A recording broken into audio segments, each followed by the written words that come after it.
Voy a pedir que abran su Biblia a Jueces capítulo 18. Jueces capítulo 18.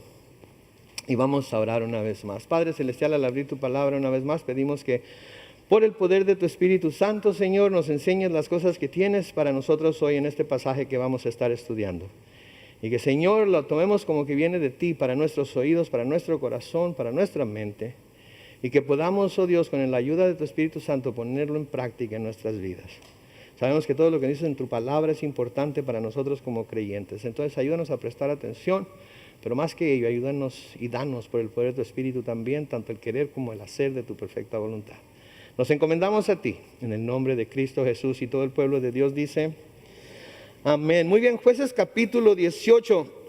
Como recordatorio nada más, les quiero recordar, valga la redundancia, que en el capítulo anterior vimos y aprendimos acerca de Micaía y el sacerdote levita que había llegado a su casa. Y vimos cómo estos dos hicieron lo que les parecía bien a ellos hacer, sin tomar en cuenta lo que Dios había mandado a través de su palabra que debían hacer. Gran peligro para el creyente. El incrédulo podemos esperar que haga lo que a él o ella mejor le parezca porque no tiene conocimiento de la palabra de Dios, pero para el creyente es imperativo que cuando tenemos el conocimiento de la palabra de Dios, y vamos a ver más adelante que es importante el conocimiento, sigamos lo que la palabra de Dios dice y no lo que a nosotros nos parece mejor. Porque ese era el problema, es uno de los problemas que existían en el tiempo de los jueces, es uno de los problemas que llevaron al pueblo de Israel a sufrir muchas de las persecuciones y muchas de las batallas y muchas de las aflicciones de las que fueron objeto por sus enemigos, porque el Señor los entregó en manos de sus enemigos precisamente porque no estaban cumpliendo con lo que Él les había dicho en su palabra. En Jueces capítulo 17 y el versículo 6, si buscan ahí en su Biblia una página o dos hacia la izquierda, se nos dice, Jueces 17, 6, que en aquellos tiempos no había rey en Israel y cada quien hacía lo que le parecía mejor. No había rey, parece ser como que esa era la excusa. No hay un rey, no hay un gobernante, no hay un líder claro, así es que vamos a hacer lo que mejor nos parezca a nosotros porque no hay nadie que nos lidere, no hay nadie que nos muestre el camino, no hay nadie que nos dirija. No podemos hacer eso. No podemos hacer eso, lo vamos a ver ahorita, pero no podemos hacer eso, no podemos tomar como excusa que no tenemos un líder. Por ejemplo, los jóvenes o los hijos no pueden tomar como excusa que no tienen un líder espiritual en su casa porque el padre no está siendo el líder espiritual que debe ser. Porque cuando lleguen delante de Dios, Dios no los va a juzgar por lo que su supuesto líder espiritual hizo o no hizo, los va a juzgar por lo que ellos hicieron con el conocimiento que Él les dio a través de su palabra, por medio del Espíritu Santo, para conocerlo a Él o no. Y nadie de nosotros va a poder echarle la culpa a nadie de cómo nos vaya a juzgar Dios, porque de alguna manera Dios se ha dado a conocer a toda la humanidad por medio de la creación, por medio de la naturaleza, si así la quieren llamar, y nos ha dado testimonio a través de las Escrituras de quién Él es y cómo es que Él obra y cómo es que Él va a llamarnos a cuentas a todos para juzgarnos de acuerdo a lo que hayamos hecho en nuestra carne, sea bueno o sea malo. Eso está claramente escrito en las Escrituras. Dios no tiene nietos, ¿ok? Lo único que Dios tiene son hijos. Así es que nadie entra en el reino de Dios porque sus padres son cristianos o fueron cristianos, o porque sus abuelos son cristianos o fueron cristianos, o porque tienen un tío, tienen un familiar. No se trata de tener influencias en el cielo. El único influyente en el cielo es Cristo Jesús. Él es nuestro abogado. Y si vamos y nos ponemos delante de Dios para que Él nos juzgue de acuerdo a lo que hemos hecho, yo creo que todos vamos a necesitar un abogado, ¿no es cierto? Porque todos la hemos regado, ¿cierto? ¿Hay alguien que no la haya regado? Levante su mano, por favor, quiero hablar con usted para que me diga cómo le está haciendo. Porque yo no he podido llegar a ese punto todavía. Entonces, si vamos a estar delante de un juez y sabemos que tenemos cola que nos pisen, sabemos que somos culpables de tal o cual cosa, grande o pequeña, vamos a necesitar de un abogado. Por eso Juan nos dice en primera de Juan, hijitos míos, estas cosas les escribo para que no pequen. Pero si hubieran pecado, abogado tenemos para con el Padre en Cristo Jesús. Él es mi abogado. Y yo no quisiera tener ningún otro abogado delante de Dios más que Él. Entonces no hay excusa. Esto de que en aquellos tiempos no había rey en Israel y cada quien hacía lo que le parecía mejor, no es excusa que no haya rey.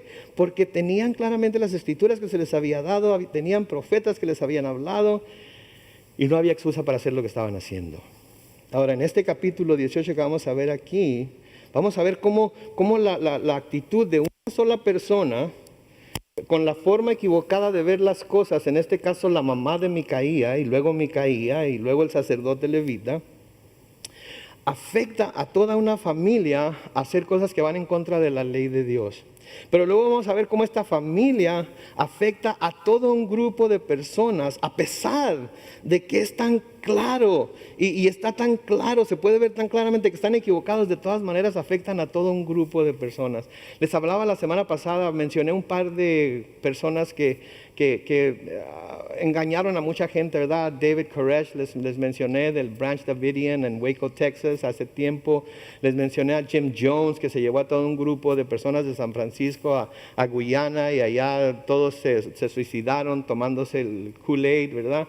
Había un grupo aquí en San Diego que se llamaba Heaven's Gates también, que un día encontraron todos cubiertos con una cobija morada y estaban esperando la nave, ¿verdad? Que se los iba a llevar al espacio.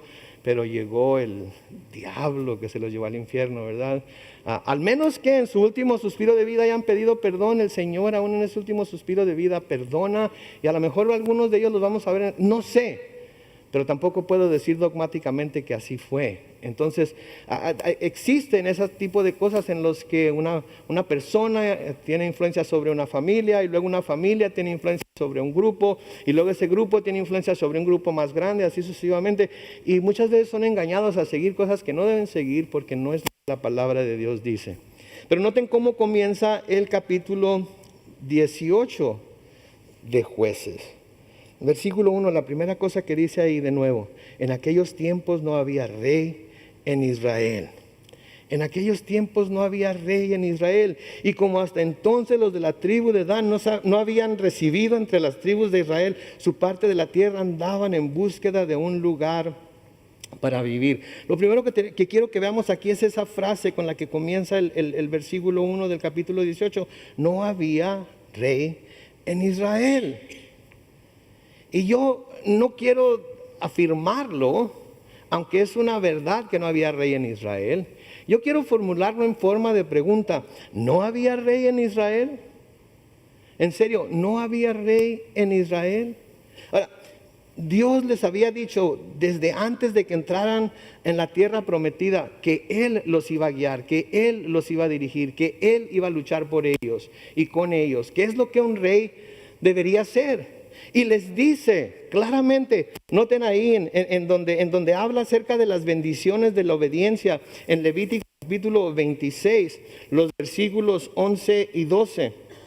Levíticos capítulo 26, versículos 11 y 12. Noten lo que les dice ahí: yo estableceré mi residencia en medio de ustedes y no los rechazaré. Deténganse ahí. Noten lo que Dios les está diciendo: yo estableceré mi residencia en medio de ustedes y no los rechazaré. Yo voy a estar con ustedes, voy a vivir entre ustedes, yo no los voy a dejar solos. Voy a estar con ustedes y ahí voy a establecer mi vivienda, por así decirlo, aunque Dios no necesita vivienda, porque no hay nada que lo pueda detener por su inmensidad. Y luego noten lo que les dice en el versículo 12: andaré entre ustedes y yo seré su Dios y ustedes serán mi pueblo. Noten, yo seré su Dios y ustedes serán mi pueblo. Al hablar de ustedes serán mi pueblo, eso es lo que un rey tiene. El rey tiene un pueblo sobre el cual gobierna, sobre el cual da dictámenes y leyes, y el pueblo tiene que obedecerlo. Pero aquí Dios va un paso más allá y dice: yo voy a ser su Dios y ustedes van a ser mi pueblo. Y para mí, el que les diga que va a ser su Dios significa mucho más que va a ser su rey. Porque un rey tiene poder limitado, ¿no es cierto? Un rey tiene vida limitada. Un rey tiene sabiduría limitada. Un rey tiene inteligencia limitada. Y todo está limitado porque es un ser humano. Pero Dios no tiene límites en nada.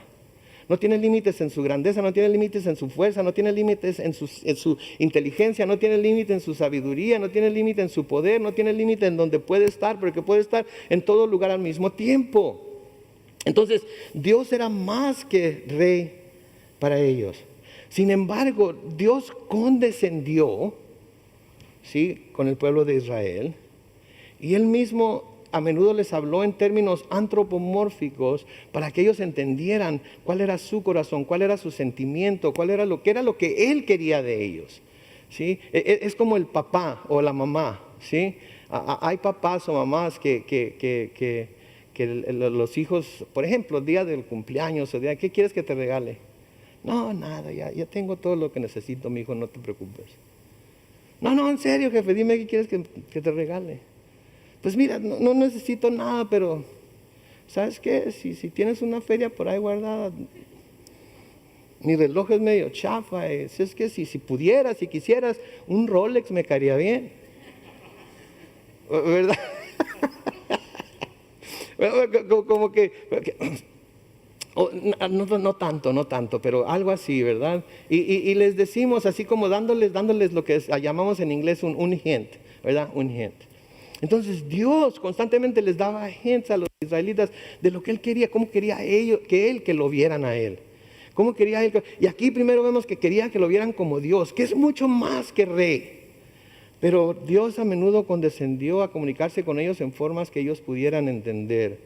Y noten lo que a través del profeta Isaías dice el Señor en Isaías 43, los versículos 15 al 17. Isaías 43, versículos 15 al 17. Noten lo que Dios mismo dice de sí mismo.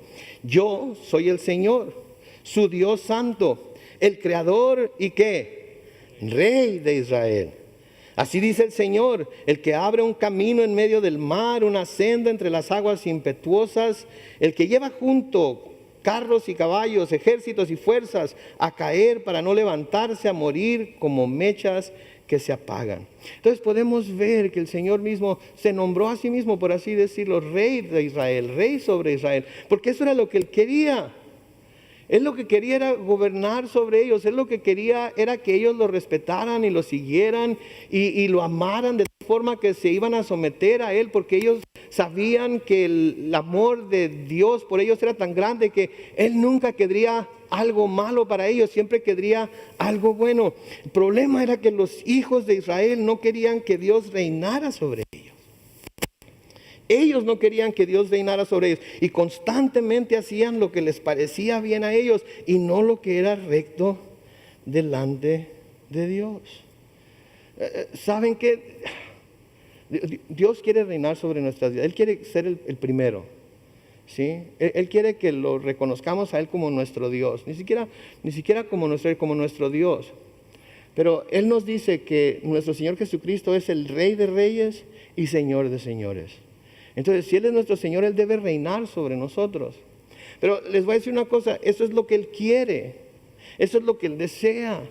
Él desea un pueblo, la iglesia, a quien llama su esposa, que sea una esposa sumisa a su esposo, que sea una esposa que se entrega a Él completamente y que lo respeta y que lo honra en toda su manera de comportarse, en su manera de ser. Pero Dios nunca nos obliga a hacer eso, aunque podría hacerlo. Dios no nos obliga, porque entonces no sería por amor, sería por obligación. Y lo que Él quiere es que nosotros lo amemos tanto, que nuestro amor sea tan grande por Él, sea tan evidente en nuestro amor por Él, que todo lo que hacemos lo hacemos con el propósito de exaltar a su Hijo Jesucristo. Lo hacemos con el propósito de darle gloria a Él, sabiendo que cuando ese es nuestro propósito, vamos a recibir bendiciones de Él. Vamos a recibir bendiciones de Él, pero no nos obliga. Ahora, con el paso del tiempo, este corazón de los hebreos, este corazón de los israelitas se manifestó en que llegó el día en el que el pueblo abiertamente le pidió a Samuel que les pusiera rey como el resto de las naciones.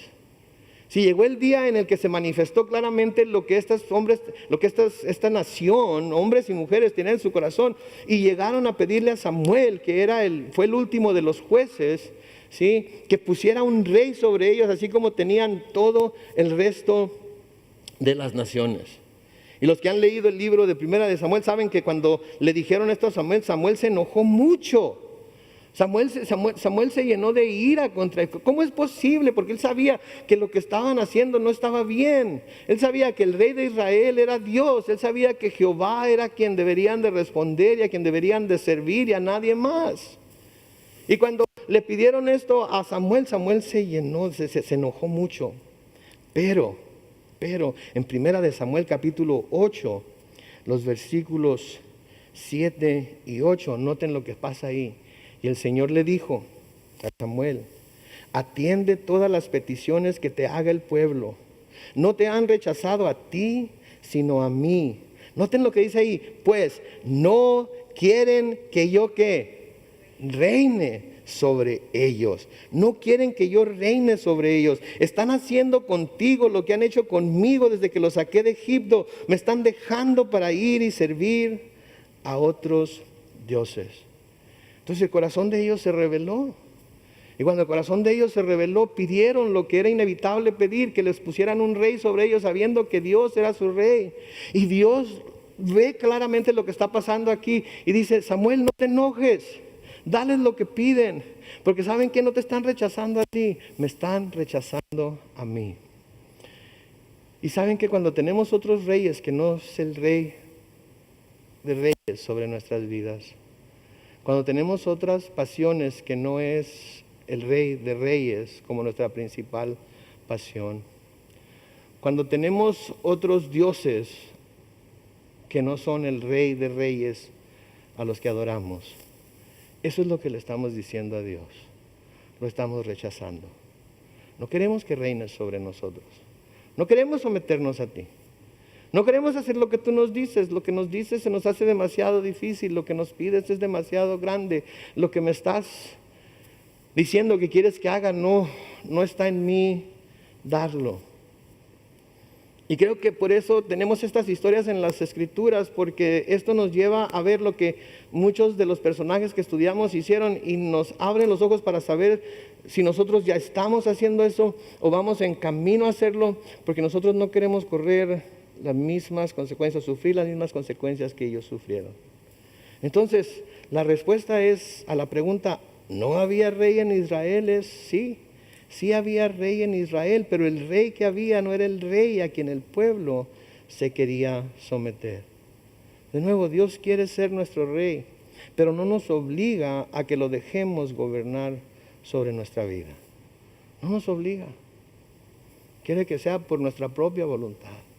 Quiere que sea por amor, quiere que sea como reconocimiento a lo que Él ha hecho por nosotros y a lo que Él está haciendo todavía en nuestras vidas. Quiere que lo reconozcamos como rey. Y cuando nos postremos delante de Él y digamos, Señor, ¿sí? Que sea de todo corazón. Y no nada más porque es un título que se le da en la Biblia, o no nada más porque eso es lo que nos enseñaron en la iglesia a llamarlo, sino porque en realidad es el Rey y Señor de nuestras vidas. Y Él está por encima de todas las cosas. Ahora, lo segundo que vemos aquí en este mismo pasaje, en este mismo versículo, es que nos dice que Dan no había recibido entre las tribus de Israel su parte de la tierra y andaban en búsqueda de un lugar para vivir. Al leerlo así, simplemente así por encima, estaríamos como diciendo que Dios no les había cumplido la promesa a los hijos de Dan de darles herencia, de darles heredad dentro de la tierra prometida. ¿Verdad? Estaríamos diciendo nada más que Dios les dijo que les iba a dar una heredad, que Dios les dijo que iba a repartirles tierras a todas las tribus, pero que por alguna razón a la tribu de Dan no le había dado todavía su tierra. Pero de nuevo, no era que Dan no había recibido su parte de la tierra.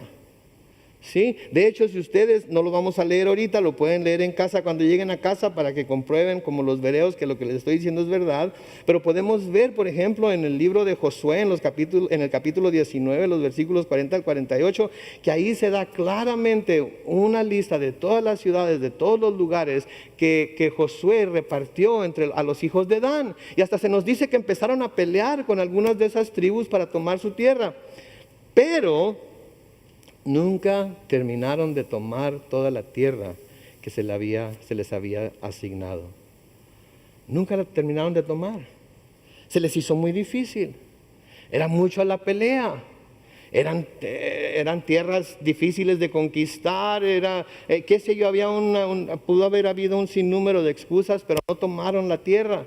Entonces no era que no hayan recibido entre las tribus de Israel la parte de tierra que les tocaba y que por eso andaban buscando de un lugar para vivir, sino que no habían tomado todavía la tierra que Dios les había asignado. Se les había hecho demasiado difícil ir a pelear por esa tierra y decidieron que iban a ir a buscar un lugar más fácil para tomar.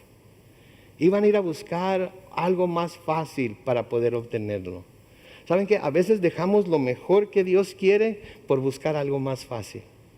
A veces dejamos las grandes bendiciones que Dios tiene para nosotros porque queremos que las cosas sean fácil, porque no queremos luchar por ellas, porque no queremos confiar en Él para que cumpla sus promesas. Y en cuanto se ponen las cosas, como dice mi mamá, color de hormiga, damos la vuelta y corremos en dirección opuesta. Y luego le echamos la culpa a Dios de que Dios no ha cumplido sus promesas para mi vida, de que Dios no me ha dado todo lo que me ha prometido en su palabra, de que Dios se ha olvidado de mí. Pero es porque no estamos dispuestos a luchar la buena batalla de la fe. Es porque no estamos dispuestos a creer lo que nos ha dicho y a obrar de acuerdo a la fe que Él nos ha dado la oportunidad de tener por medio de su Espíritu Santo. Porque todos queremos, todo es tan fácil ahorita. Todo es tan fácil. Sí, queremos comer y en 15 segundos el microondas calienta el burrito que compramos en el Costco, que no tenemos que cocinar, sino simplemente abrir la envoltura y ponerla en el micro y de volada comemos, ¿no es cierto? Les digo algo, es más sabroso si lo calientan en el horno regular, ¿ok?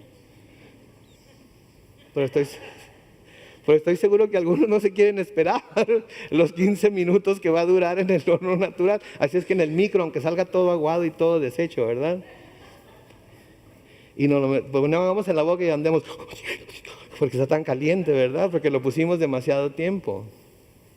Ellos no querían batallar, les había dado la tierra, les habían dicho a dónde fueran, les había dicho que iban a tener que pelear por ella, pero como fue demasiado difícil, decidieron que iban a buscar otro lugar que fuera más fácil. Miren, mis hermanos, Dios nos ha dado todo lo que necesitamos para poder vivir una vida cristiana victoriosa. Todos los cristianos, Dios nos ha dado todo lo que necesitamos para poder vivir una vida cristiana victoriosa. Una vida cristiana victoriosa sobre el pecado, una vida cristiana victoriosa sobre el temor, una vida cristiana victoriosa sobre la falta de perdón, una vida cristiana victoriosa sobre la autojusticia, una vida cristiana victoriosa sobre la duda, una vida cristiana victoriosa sobre la falta de fe. Y pudiéramos seguir con esa lista y hacer una lista bastante extensa. Dios nos ha dado todo lo que necesitamos para tener victoria y vivir en victoria en todas y cada una de esas cosas y más todavía. ¿Quién dice amén? Pero como los israelitas con la tierra prometida debemos marchar hacia adelante, sabiendo que Dios está con nosotros para pelear con nosotros. Como cuando cruzaron el Mar Rojo, o como cuando cruzaron el río Jordán, o como cuando vencieron a Jericó. Sí, tuvieron que dar ese paso. Dios le dijo a Moisés, levanta tu vara y vas a ver el poder del Señor. Y Moisés, obediente, levantó la vara. ¿Y qué pasó con el Mar Rojo? Se abrió. Pero no era suficiente con que se abriera. ¿Qué tenían que hacer los israelitas? Cruzar. Y me los imagino cruzando los 2,5, 3 millones de personas que cruzaron, viendo hacia la izquierda con un muro gigantesco de agua de un lado y viendo hacia la derecha otro muro gigantesco de agua del otro lado y pensando, ¿y qué tal si se cierra sobre nosotros? Y Moisés parado detrás de ellos, esperando que todos cruzaran con la vara en alto, y el agua nunca se cerró sobre ellos. ¿Y qué pasó? Llegaron hacia el otro lado, pero tuvieron que caminar, ¿no es cierto? Tuvieron que moverse hacia enfrente, tuvieron que creer que Dios era poderoso. Si era poderoso para abrir las aguas, iba a ser poderoso para mantenerlas abiertas hasta que llegaran del otro lado y estuvieran a salvo. Cuando cruzaron el río Jordán, era en un tiempo en el que el río Jordán se desbordaba.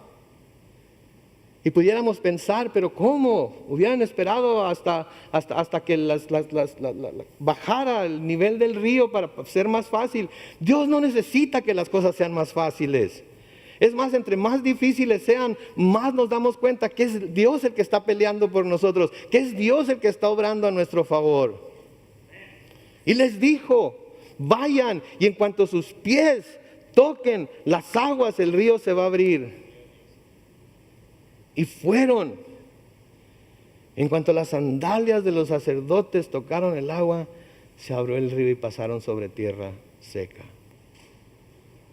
Cuando llegaron a Jericó y no miraban la forma de penetrar las murallas de esta ciudad tan grande, Fueron a Dios a que les diera un plan y les dijo, ¿saben qué? Esto es lo que van a hacer. Van a caminar alrededor de la ciudad.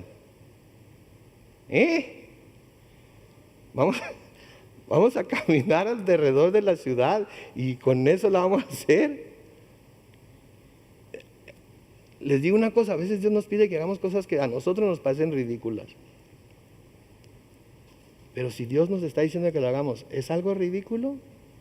Somos ridículos nosotros cuando no hacemos lo que nos dice porque nos privamos de las bendiciones y de la manifestación de su poder que Él quiere que veamos. Tenemos entonces que hacer lo opuesto a lo que los hijos de Israel estaban haciendo aquí, a lo que ellos hicieron. Debemos dejar que Dios reine sobre nosotros y debemos vivir por fe en lo que Dios ha hecho y seguirá haciendo por nosotros. Porque esa es la única manera de agradar a Dios. Porque sin fe, que dice el escritor a los Hebreos, es imposible. ¿Se fijan ustedes eso? Todo es posible con Dios. Amén. Y para Dios no hay imposible. Amén. Pero sin fe es imposible agradar a Dios. Podemos decir que creemos en Él. Podemos decir que tenemos fe en Él. Pero lo único que va a agradar a Dios es que esa fe sea manifestada en nosotros, obedecer lo que nos está diciendo que hagamos, a pesar de que a nosotros nos puede parecer ridículo inclusive o imposible. ¿Sí? Hebreos capítulo 10, versículo 38 y 39, dice, pero el justo vivirá, ¿cómo? Por la fe. El justo vivirá por la fe. Y si se vuelve atrás, si da marcha atrás, noten, no será de mi agrado. Me encanta el versículo 39. Pero nosotros no somos de los que vuelven atrás y se pierden, sino de los que tienen fe y ¿qué? Salvan su alma. He decidido seguir a Cristo, no vuelvo atrás, no vuelvo atrás. Como dicen los cubanos o los puertorriqueños, no sé cuál de los dos, pero dicen, para atrás ni para agarrar aviada. Para nada. Dios no va detrás, Dios va enfrente de nosotros. Por eso debemos mantener nuestra vista al frente, en donde está Jesucristo, el autor y consumador de nuestra fe. No volteamos para atrás, porque lo que quedó atrás ya quedó atrás. Quizás pasamos tiempos difíciles allá atrás por culpa nuestra, por nuestras insensateces, por nuestra falta de fe, por nuestra falta de sabiduría. No importa, Dios me está llamando a seguir hacia adelante. Dejo atrás todo lo que hice allá atrás. No me acuerdo de ellos y no lo tomo en cuenta, porque lo que tomo en cuenta es la vida nueva que he recibido en Jesucristo. Y me muevo hacia adelante. En el versículo 1 del capítulo 11 de Hebreos, noten cómo describe la fe ahí. Ahora bien, tener fe es estar, ¿qué dice ahí? Seguro de lo que se espera. Es estar, ¿qué? Convencido de lo que no se ve. O sea, que estamos seguros. Estamos siempre seguros. Esperamos algo de Dios y estamos seguros, estamos esperándolo, sabemos que tarde o temprano va a llegar, sabemos que cuando sea el tiempo de Dios se va a dar, sabemos que Dios tiene un tiempo perfecto en el cual va a manifestar su poder, sabemos que Dios sabe lo que necesitamos antes de que lo pidamos y Él ya está trabajando para suplir lo que necesitamos, no lo que queremos, sino aquello que necesitamos para poder vivir una vida en la cual tenemos la victoria sobre todas las cosas que mencioné y más todavía y más que eso, una vida en la que estamos complaciéndolo a Él en todo aspecto de esa vida. Y estamos convencidos, aunque no lo veamos, sabemos que va a llegar. Aunque ahorita no pueda verlo, aunque ni siquiera lo vea a lo lejos. ¿Sí? Me acuerdo cuando vivía en la tierra de Dios, allá en Mexicali, Baja California, por allá en la colonia 1 de Diciembre, y había una línea de camiones que pasaba por enfrente de la casa de mi mamá. Y en aquel tiempo pues uno usaba los camiones porque eso era lo que había, ¿verdad? En aquel tiempo los papás no lo llevaban uno a la escuela, ni lo iban por él, ni lo llevaban al soccer, y luego lo llevaban al karate, y luego lo llevaban a ballet, y luego, no, yo no iba a ballet, no, yo no iba, pero luego lo llevaban, no, agarraban uno los camiones. Y me acuerdo que el camión venía recto y luego daba vuelta por el parque hacia la derecha y luego daba vuelta a la izquierda por el otro lado del parque y luego daba vuelta otra a la izquierda, y ahí es donde estaba la casa de mi mamá. Y me acuerdo que salía yo y me iba a la mitad del parque y miraba, no viene nada. Volvía y no viene nada. Y luego de repente iba en una de esas veces y eran camiones azules y blancos. Algunos de ustedes conocen los camiones azules y blancos. Eran camiones azules y de repente miraba por allá. Se oía el motor. Allá viene. Apenas lo veo, pero allá viene. Pero saben que aunque fui 3 veces antes para ver si venía y no venía, ¿saben que no me iba y me metí a la casa? ¿Por qué? Porque a lo mejor pasaba cuando yo estuviera dentro de la casa y me lo perdía, ¿verdad? A veces cuando estamos esperando en Dios y no viene, ¿saben qué hacemos? Nos movemos de la esquina y nos metemos a la casa. Y a veces nos perdemos de ver lo que Él puede hacer. Nos perdemos de ver su poder por no esperar un poco más. Hay algo que decir acerca de tener que esperar en Dios, porque tener que esperar en Dios nos lleva a que nuestra fe se ejercite y se haga la clase de fe que no nos deja movernos hacia atrás, sino que nos mueve siempre hacia enfrente. ¿Sí? Versículo 2. Y vamos a leer casi todo el capítulo aquí porque así es como están las cosas.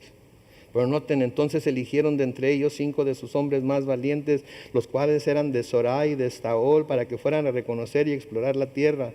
Cuando estos hombres llegaron al monte de Efraín, se quedaron a descansar en la casa de Micaía. Acuérdense de ese nombre, Efraín, va a ser importante más adelante. Pero antes de llegar a la casa de Micaía, que era aquel hombre del cual aprendimos en el capítulo 17, oyeron al joven levita, que es el sacerdote del cual estábamos hablando, y reconocieron su voz, y al verlo le preguntaron: ¿quién te trajo a este lugar? ¿Qué haces aquí? ¿A qué te dedicas? O sea que parece ser que los danitas lo conocían a este sacerdote, lo habían visto en otras partes, quizás lo habían visto pasar por su tierra cuando iba rumbo a la casa de Micaía, a los montes de Efraín. Versículo 14, el levita les contó cómo lo había tratado Micaía y que le había pedido ser su sacerdote. Y entonces ellos le dijeron: consulta a Dios. Queremos saber si tendremos éxito en este viaje de reconocimiento que estamos haciendo. Ahora, noten cómo aun cuando conocen a este hombre, saben lo que está haciendo, de todas formas creen que de alguna manera puede consultar a Dios por ellos y recibir de parte de Dios instrucciones para ellos, a pesar de que él está en completa desobediencia a lo que Dios ha dicho que un sacerdote debe ser y cómo debe funcionar. ¿Sí? Están todavía esperanzados en que este sacerdote les pueda ayudar. Aparentemente el sacerdote pidió opinión a Dios. Y en este tiempo lo que hacían era que tenían 2 piedritas, una negra y una blanca, y lo ponían en un vaso, y luego movían el vaso, y luego metían la mano, y si salía la piedra blanca quería decir que sí, y si salía la piedra negra quería decir que no. Así como lo hacemos muchos a veces, ¿verdad? Vamos a hacer una prueba, ¿verdad? Señor, si sale la piedra blanca quiere decir que sí quieres, y si sale la piedra negra entonces vuelvo a tratar de sacar la blanca para que salga lo que yo quiero que salga. Pero así era como hacían las cosas. Pero el Señor respondió. Noten el versículo 6. Y el sacerdote les respondió: vayan en paz. El Señor ve con buenos ojos el propósito de su viaje. Ahora podrán decir: a lo mejor el sacerdote les estaba mintiendo. No, vamos a ver más adelante que de hecho les fue bien en ese viaje. Pero la pregunta está ahí: si este sacerdote estaba fuera de la voluntad de Dios, ¿cómo es que puede decirles a estos hombres que Dios les daría la victoria? Bueno, muy fácil, mis hermanos. Dios puede usar a mismo Satanás para llevar a cabo sus propósitos. Sí, Dios usó al burro de Balaam, ¿se acuerdan? y habló a través de él para llevar a cabo sus propósitos. Dios puede usar a mismo Satanás. Sí, Dios puede usar si pudo usar al burro, puede usar a un sacerdote rebelde para llevar a cabo sus propósitos. Dios puede usar usó un espíritu maligno para atormentar a Saúl, ¿se acuerdan? Sí, entonces Dios puede, Él es Dios. Él puede hacer lo que Él quiera. ¿Sí? Y les digo algo, hasta un reloj descompuesto da la hora correcta 2 veces al día, ¿no es cierto? Hasta un reloj que no se mueve para nada, que está completamente congelado, 2 veces al día da la hora correcta. Así es que para Dios no es nada esto. Versículo 7, los 5 espías salieron de ahí, se dirigieron a Laís, donde vieron que el pueblo vivía tranquilo y confiado. O sea, como querían agarrarlo. Fácil. Como acostumbraban vivir los habitantes de Sidón, aunque vivían lejos de ellos. No tenían tratos con nadie, ni había nadie en esa región que los perturbara, pues no tenían rey. De nuevo, no tenían rey. Estos tampoco tenían rey. Es que nosotros no tenemos rey, ustedes no tienen rey, entonces vamos a quitarle su tierra. Versículo 8, cuando los espías regresaron a Soraya, a Esteol, con sus hermanos, estos le preguntaron, ¿qué encontraron? Y ellos respondieron, vayamos a atacarlos. Nosotros ya exploramos la región y hemos visto que es muy buena. ¿Y ustedes no van a hacer nada? No se queden ahí sentados, pónganse en marcha y vamos a tomar posesión de la tierra. Ahora sí, ¿verdad? Ahora sí, con este falso profeta, ahora sí con este falso sacerdote, ahora sí porque ven la cosa fácil, porque todo el mundo está confiado. Ahora sí, ándenle, bola de flojos.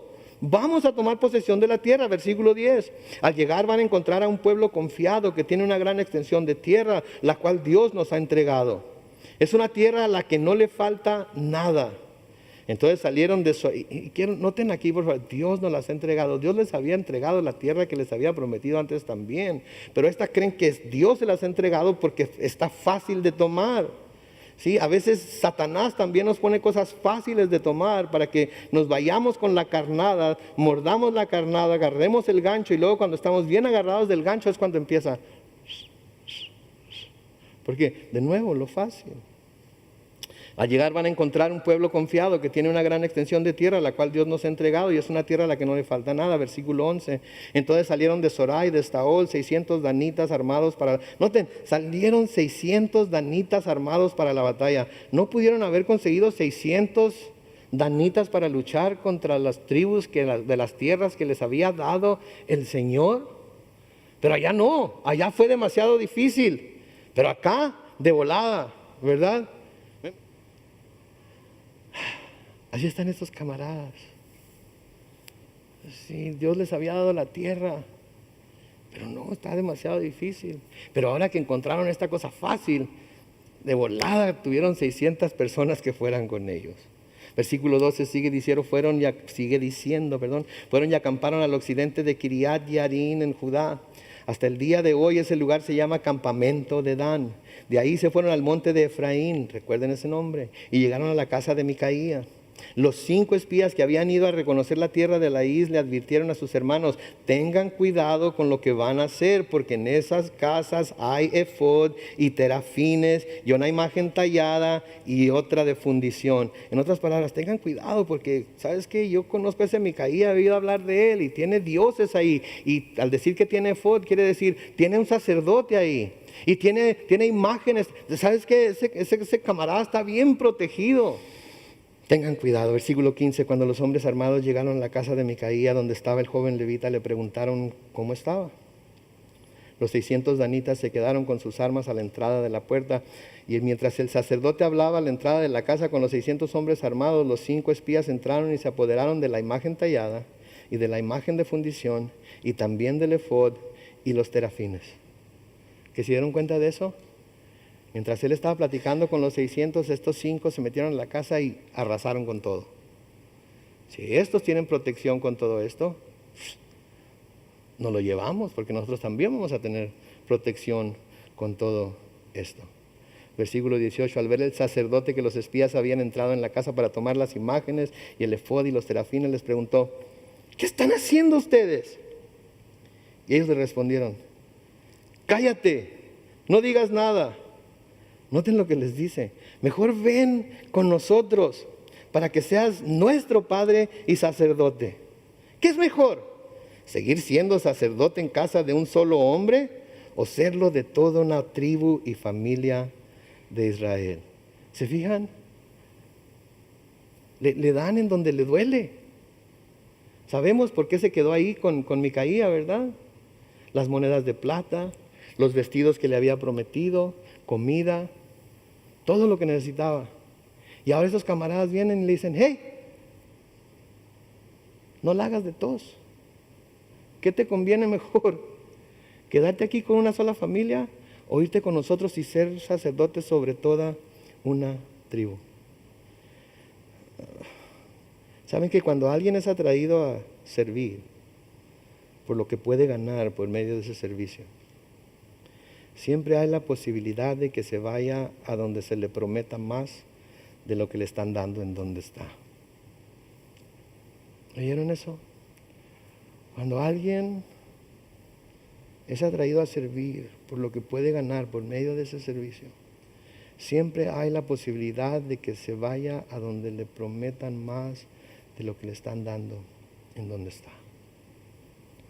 Porque no hay ninguna convicción, porque no hay una dedicación real, porque no hay un corazón de entrega, porque se trata de lo que yo puedo sacar, del provecho que yo pueda obtener de esto. Y es triste, pero sucede. Versículo 20 sigue diciendo: al joven sacerdote le agradó la idea y tomó el efod, los terafines y las imágenes y se fue con ellos. Y en cuanto ellos emprendieron la marcha, pusieron por delante a los niños, el ganado y el bagaje. Y cuando ellos estaban lejos de la casa de Micaía, y la gente que vivía en los alrededores se juntaron para perseguir a los danitas. Como gritaban muy fuerte, los danitas se volvieron y le dijeron a Micaía: ¿qué te pasa, chiquillo? ¿Qué te pasa? No, nomás dice una vez ¿qué te pasa? ¿Okay? Mi Biblia sí dice ¿qué te pasa? Okay. Biblia Reina Valera Contemporánea. ¿Qué te pasa? ¿Por qué has juntado tanta gente? Y Micaía respondió: ustedes se han adueñado de los dioses que hice. Noten por favor lo que está diciendo aquí. Ustedes se han adueñado de los dioses que hice y también se llevan al sacerdote. ¿Y a mí qué me queda? Y todavía me preguntan qué me pasa. Versículo 25, pero los danitas les respondieron: ya deja de gritarnos. No vaya a ser que alguno de nosotros pierda la paciencia y te mate junto con toda tu familia. Y los danitas siguieron su camino. Y al ver Micaía que ellos eran más fuertes que él, regresó a su casa. Y los danitas se llevaron todo lo que había hecho Micaía y también al sacerdote. Y cuando llegaron a Laís y vieron que el pueblo era tranquilo y confiado, mataron a filo de espada a sus habitantes y luego quemaron la ciudad. Nadie pudo defenderlos porque vivían lejos de Sidón y no tenían negocios con nadie, pues Laís estaba en el valle cercano a Bet Rehob. Más tarde los danitas reedificaron la ciudad para vivir ahí. La ciudad que antes se llamaba Laís, los danitas la llamaron Dan, en honor de su antepasado, que fue uno de los hijos de Israel. Luego los danitas erigieron la imagen y Jonatán, y ahora sabemos quién era el sacerdote. Jonatán, hijo de Gersón y nieto de Moisés, y sus hijos fueron los sacerdotes de la tribu de Dan hasta los días del cautiverio, hablando de cuando finalmente fueron llevados los israelitas en cautiverio a Babilonia. Versículo 31 dice: erigieron entre ellos la imagen tallada de Micaía, que Micaía había hecho, y la honraron todo el tiempo que el santuario de Dios estuvo en Silo. Noten, aun cuando el santuario de Dios estaba en Silo, de todas maneras ellos no estaban dispuestos a ir a Silo, a adorar a Dios como Dios lo había mandado. Ellos se quedaban ahí en el área de Dan a adorar a esta imagen. Y saben que Dan era conocida como una tribu idólatra desde que llegaron a la tierra prometida. Dan desde el principio se entregó a la idolatría, desde el principio empezó a buscar otros dioses, desde el principio empezó a adorar otros dioses, ¿sí? Desde el principio se alejó de Dios. Y hubo reyes en Israel, como por ejemplo el rey Jeroboam, y pueden leer en el capítulo 12 de Primera de Reyes lo que Jeroboam hizo, en donde él tenía miedo de que el pueblo de Israel fuera a ir a Jerusalén a adorar, y para que no tuvieran que ir a Jerusalén a adorar. Es más, se los voy a leer en Primera de Reyes, capítulo 12, versículos 25 al 30. Dice: entonces Jeroboam reedificó la ciudad de Siquén en la ladera del monte Efraín, y ahí se quedó a vivir, aunque luego salió de ahí y reconstruyó Penuel. Pero dentro de sí mismo pensaba: el rey no puede regresar a la casa de David. Si el pueblo sigue yendo a ofrecer sacrificios al templo del Señor en Jerusalén, que era lo que Dios les había mandado que hicieran. Dice: entonces volverán a someterse voluntariamente a Roboam, que era descendiente de David, rey de Judá, y a mí me matarán. Después de reunirse en consejo, Jeroboam mandó hacer 2 becerros de oro y le dijo al pueblo: israelitas, demasiadas veces han ido ustedes a Jerusalén. Aquí tienen a los dioses que los sacaron de Egipto. Uno de los becerros lo colocó en Betel y el otro lo colocó en Dan. Y esto incitó al pueblo a pecar, porque iban a Dan a adorar el becerro. Entonces este hombre tenía miedo de que el pueblo fuera a dejarlo a él y se fueran a donde tenían verdaderamente que adorar, y prefirió hacer pecar al pueblo que permitir que el pueblo hiciera lo que Dios le había dicho que hiciera. Hay algo curioso aquí. Leí algunos comentarios y muchos de los comentaristas creen que por la idolatría en la que tomó parte la tribu de Dan, el nombre de la tribu es excluido de la lista de tribus donde se mencionan todas las tribus de Israel, cuando se menciona en el libro del Apocalipsis los 144,000. ¿Se acuerdan de los 144,000? Que los testigos de Jehová dicen que son ellos, o 144,000 de ellos. ¿Okay? Bueno, pues en Apocalipsis capítulo 7, los versículos 4 al 8, si quieren buscarlo en su Biblia, nos dice esto: pude oír que el número de los que fueron sellados eran de 144,000, tomados de entre todas las tribus de los hijos de Israel. Escuchen los nombres: 12,000 de la tribu de Judá, 12,000 de la tribu de Rubén, 12,000 de la tribu de Gad, 12,000 de la tribu de Aser, 12,000 de la tribu de Neftalí, 12,000 de la tribu de Manasés, 12,000 de la tribu de Simeón, 12,000 de la tribu de Leví, 12,000 de la tribu de Isaacar, 12,000 de la tribu de Zabulón, 12,000 de la tribu de José y 12,000 de la tribu de Benjamín. ¿Oyeron el nombre Dan mencionado? No. ¿Y saben cuál otro nombre tampoco fue mencionado? Efraín, que fue en donde vivía Micaía, que era parte de esa tribu. 2 tribus no son mencionadas. Y creo que esto es importante para nosotros. Y es importante también a la luz de lo que se nos dice en el mismo libro de Apocalipsis. Porque en Apocalipsis, y no lo van a poner en la pantalla, pero en Apocalipsis capítulo 3, los versículos 1 al 6, escuchen lo que dice, o búsquenlo en su Biblia y léanlo conmigo. Dice el Señor hablando aquí: escribe al ángel de la iglesia en Sardis: así dice el que tiene los 7 espíritus de Dios y las 7 estrellas. Yo sé todo lo que haces y sé que estás muerto, aunque parezcas estar vivo. Micaías y estos hombres de Dan parecían estar vivos, luchaban y todo lo demás, pero en realidad estaban muertos por dentro por su confusión en cuanto a lo que Dios quería y lo que ellos estaban haciendo. En el versículo 2 de Apocalipsis 3 sigue diciendo: mantente vigilante y afirma todo aquello que está a punto de morir, pues he encontrado que tus obras no son perfectas ante mi Dios. Haz memoria de lo que has recibido y oído y ponlo en práctica y arrepiéntete. Si no te mantienes vigilante, cuando menos lo esperes, vendré sobre ti como un ladrón. Pero cuentas en Sardis con unos cuantos que no han manchado sus vestiduras. Ellos son dignos de andar conmigo vestidos de blanco. El que salga vencedor será vestido de blanco, y jamás borraré su nombre del libro de la vida, sino que lo reconoceré delante de mi Padre y de sus ángeles. Y luego escuchen la advertencia en el versículo 6: el que tenga oídos, que oiga lo que el Espíritu dice a las iglesias. Escuchen. Hay muchos que parece que están vivos, pero en realidad están muertos. Hay muchos que parece que en realidad están haciendo lo que Dios ha pedido, pero no lo están haciendo. Acuérdense de lo que hicieron, lo que hacían antes. Acuérdense de lo que han dejado atrás. Vuelvan a ello. No se queden ahí donde están. No se queden estancados. Dense cuenta en la situación tan peligrosa en la que se encuentran.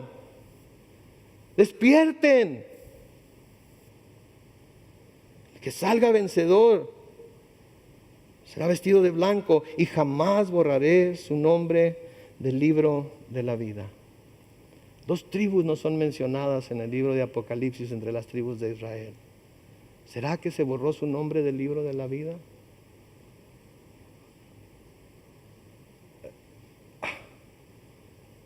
El que tenga oídos para oír, oiga. Porque el que tiene oídos para oír, los abre y escucha, recibe conocimiento. Y aunque nuestra confianza en Dios andamos en ella por fe, de todas maneras Dios demanda que tengamos conocimiento de lo que Él nos ha prometido. Porque si tenemos conocimiento de lo que Él nos ha prometido, vamos a mantenernos fiel en Él. Por último, vamos a leer un pasaje más. Busquen en su Biblia, por favor, 2 de Pedro, capítulo 1. Vamos a leer los versículos 1 al 11. Denme 2 o 3 minutos más. 2 de Pedro, capítulo 1. Comenzando con el versículo 1. Noten lo que Pedro le escribe a la iglesia aquí. Dice: yo, Simón Pedro, siervo y apóstol de Jesucristo, envío un saludo a ustedes que por la justicia de nuestro Dios y Salvador Jesucristo han alcanzado una fe tan preciosa como la nuestra. Que la gracia y la paz les sean multiplicadas por medio de Él. Y luego noten, que la gracia y la paz les sean multiplicadas por medio del conocimiento de Dios y de nuestro Señor Jesucristo. ¿Cómo va a ser multiplicada la gracia de Dios y la paz en nuestras vidas? Por medio del conocimiento de Dios y de nuestro Señor Jesucristo. Todas las cosas que pertenecen a la vida y a la piedad, dice el versículo 3, nos han sido dadas por su divino poder mediante el conocimiento de aquel que nos llamó por su gloria y excelencia. Noten de nuevo, conocimiento. Por medio de ellas nos ha dado preciosas y grandísimas promesas para que por ellas ustedes lleguen a ser partícipes de la naturaleza divina, pues que han huido de la corrupción que hay en el mundo por causa de los malos deseos. Por eso ustedes deben de esforzarse por añadir virtud a su fe, conocimiento a la virtud, dominio propio al conocimiento, paciencia al dominio propio, piedad a la paciencia, afecto fraternal a la piedad y amor al afecto fraternal. Si todo esto abunda en ustedes, serán muy útiles y productivos en el conocimiento de nuestro Señor Jesucristo. Versículo 9 dice: quien no tiene todo esto es corto de vista o ciego, y ha olvidado que sus antiguos pecados fueron limpiados. Por eso, hermanos, procuren fortalecer su llamado y elección. Si hacen esto, jamás caerán. Versículo 11, de esta manera se les abrirán de par en par las puertas del reino eterno de nuestro Señor y Salvador Jesucristo. La fe es importante, pero el conocimiento de Dios es igual de importante. Por eso el estudio que estamos teniendo ahorita en Hebreos es tan importante para nosotros, que aprendamos por qué Cristo Jesús es mejor que cualquier cosa en la que podamos creer. Cristo Jesús es mejor que cualquier cosa en el universo. Tiene que haber conocimiento, porque cuando hay conocimiento nos damos cuenta de las promesas de Dios, y cuando nos damos cuenta de las promesas de Dios, seguimos firmes en Él y estamos con Él hasta el final. Pero debe haber conocimiento. El pueblo muere por falta de conocimiento. Por eso la palabra es tan importante. Y por eso siempre vamos a poner la palabra por encima de cualquier cosa. Amén. Oremos.